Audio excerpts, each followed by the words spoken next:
गुरुवार दिन 12:05 समय मुरसुंडी स्थित खेल पड़िया जिला तथा ब्लॉक स्तरीय पंचायतीराज दिवस पालित हो जाइछि। उक्त कार्यक्रम में मुख्य अतिथि भाव में बौद्ध विधायक तथा सरकारी मुख्य सचेतक सरोज कुमार प्रधान जोगदे उद्घाटन करथिले।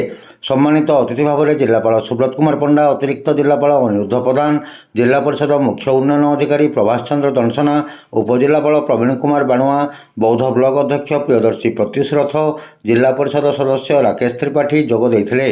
बौद्ध वीडियो कार्यक्रम संयोजना करथिबा बेले बौद्ध ब्लॉक अंतर्गत विभिन्न ग्राम पंचायत निर्वाचित पंचायतीराज प्रतिनिधि माने और महिला स्वयं सहायक गोष्ठी सदस्य माने जोग देइथिले। राज्यस्तरीय पंचायतीराज दिवस कार्यक्रम आभासी माध्यम सीधा प्रसारण करा जायथिला। उक्त अवसर में अतिथि मानक द्वारा श्रेष्ठ पंचायत पुरस्कार सह अंत्योदय योजना कार्यारस बंटन, नूतन खाउटी कार्ड बंटन, महिला एसएचजी गोष्ठी मानक सहायता और अन्य योजनार कार्यारस बंटन करा जायथिला।